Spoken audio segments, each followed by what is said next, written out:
মুখ্যমন্ত্রী মমতা বন্দ্যোপাধ্যায় তিনি যোগ্য বঞ্চিতদের যাতে চাকরি থাকে মহামান্য সুপ্রিম কোর্টের রায়ের পরে সে ব্যাপারে আইনি প্রতিরক্ষা দেওয়ার কথা এবং আইনি যাতে সহযোগিতা সমস্ত যোগ্য বঞ্চিত শিক্ষক পান সে ব্যাপারে তিনি নেতাজি ইন্দ্রের দিন ঘোষণা করেছেন।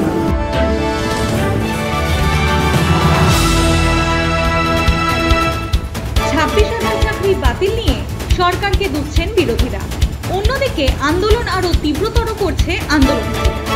এই পরিস্থিতিতে রাজ্যের শিক্ষামন্ত্রী স্কুল সার্ভিস কমিশনের চেয়ারম্যান ও মধ্যশিক্ষা পর্ষদের সভাপতিকে নিয়ে বিকাশ ভবনে আন্দোলনকারীদের সঙ্গে বৈঠক করেন। প্রায় 3 ঘন্টারও বেশি সময় ধরে চলে এই বৈঠক শেষে জট কাটার আলো দেখছেন চাকরিহারারা। যোগ্য ও অযোগ্য তালিকা আগামী 21 তারিখের মধ্যে আইনি সহযোগিতার মাধ্যমে প্রকাশ করার আশ্বাস দিয়েছে শিক্ষা দপ্তর। শুধু তাই নয়, 22 লক্ষ পরীক্ষার্থীর ওএমআর কপি প্রকাশ করারও আশ্বাস দিয়েছেন সরকার। তবে আইনি প্রক্রিয়া সম্পন্ন না হওয়া পর্যন্ত স্বস্তি পাচ্ছেন না আন্দোলনকারীরা। আমাদের আজকে আলোচনা হয়েছে, আমাদের দুটো পার্টে আলোচনা হয়েছে। একটা আমাদের দাবি যেগুলো ছিল সেগুলো নিয়ে, আর একটা হচ্ছে লিগ্যাল ইস্যুস নিয়ে। তো যে দাবিগুলো ছিল আপনারা সকলেই জানেন। আমরা বলেছিলাম যোগ্য অযোগ্য লিস্ট সার্টিফাই করে পাবলিশ করতে হবে। তো এসএসসি তরফ থেকে এবং শিক্ষামন্ত্রীর উপস্থিতিতেই এটা এসএসসি চেয়ারম্যান জানিয়েছেন যে যোগ্য আর অযোগ্যের লিস্ট ওনারা অলরেডি তৈরি করতে শুরু করে দিয়েছেন। এই রবিবারের মধ্যে হয়তো হতে পারে, পরের রবিবারের মধ্যে হয়ে যেতে পারে। এবং মানে আইনি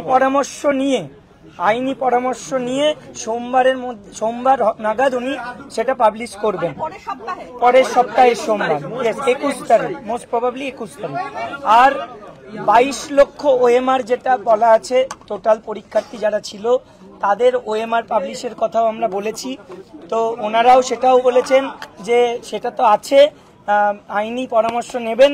যদি ওনারা মানে পজিটিভ বার্তা দেন যে কোনো অসুবিধা নেই, তাহলে অবশ্যই সেটাও পাবলিশ করা হবে। চাকরিহারা শিক্ষক ও শিক্ষাকর্মীদের স্কুলে ফিরে গিয়ে কাজে যোগদান করার কথা মুখ্যমন্ত্রী বললেও সে কথায় ভরসা রাখতে পারছেন না বঞ্চিত যোগ্য শিক্ষক ও শিক্ষাকর্মীরা। তবে রাজ্য সরকারের পোর্টালে তাদের বেতন সংক্রান্ত আপডেট দেওয়া হয়েছে বলেই জানান চাকরিহারারা। 22 লক্ষ ওএমআর আছে, কিন্তু মিরর ইমেজ যেটা, সেই মিরর ইমেজটা ওনারা বললেন সত্যি। আমরা বলছি আমাদের কাছে কোনো মিরর ইমেজ নেই। সেটা আমরা কোর্টেও সেটা আমরা অনেক আগে স্বীকার করেছি। সিবিআইও তার উপর ইনভেস্টিগেশন করেছে। তাই সিবিআই এর দেওয়া যে ডেটা, সেই ডেটাটাকে আমরা মানছি এবং যদি আমরা লিগালি একটা আলোচনা করে ওই ডেটাটাকে আমরা বলতে পারি বা ওইটাকে সার্টিফাইড করি। যোগ্যদের তালিকা করা সম্ভব এবং সেটা বৃহস্পতিবারের দিন, সোমবারের দিন আপলোড করবেন। মানে আলোচনা সাপেক্ষে, মানে আইনি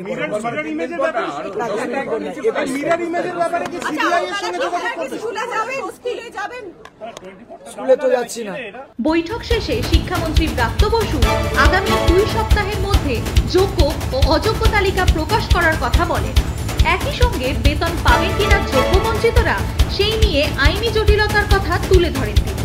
তবে আন্দোলনকারীদের একাংশ অনশনে বসার পেছনে রাজনৈতিক মদতকেই দায়ী করছেন শিক্ষামন্ত্রী।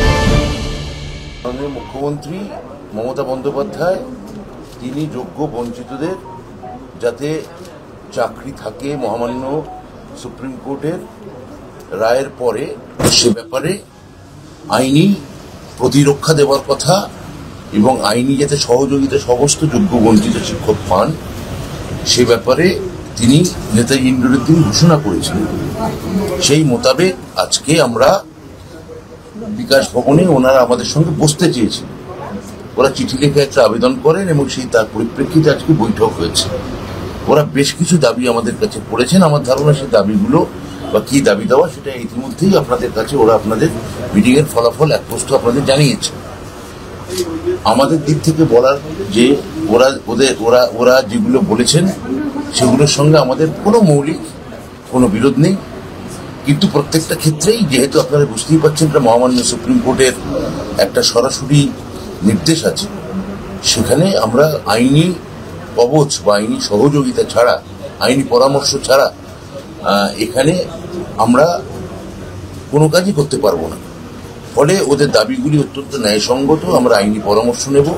প্রথম যেটা আমরা দাবি করেছেন, এক, সেটা হচ্ছে যে যোগ্য এবং অযোগ্য এর তালিকা এসএসসি যেন প্রকাশ করে। আমি গতকালও যেটা আপনাদের বলেছিলাম, এটা এসএসসি কাছে অবশ্যই এই তথ্য আছে সিবিআই এর দেওয়া তথ্যের ভিত্তিতে, এবং সেটা এসএসসি 3 বার এফিডেভিট দিয়ে আদালতে জানিয়েছে। অর্থাৎ যোগ্য অযোগ্য তালিকা আমাদের আছে, এক, এবং 2, ওরা দাবি করছেন সেই তালিকা যেন এসএসসি তাদের আমাদের ওয়েবসাইটে তুলে দেয়। এবার এখানে আমাদের তাতেও আপত্তি নেই, কোনো অসুবিধা নেই। আমি এসএসসিকে জিজ্ঞেস করেছি, এসএসসি চেয়ারম্যান ওখানে আছে, এসএসসিরও কোনো অসুবিধা নেই। সিবিআই থেকে প্রাপ্ত তালিকা যোগ্য অযোগ্য যেটা তাদের হাতে আছে তারা তুলে দিতে পারেন, এবং সেখানে কোনো সমস্যা নেই যদি আইনি পরামর্শ আমরা ইতিবাচক পাই।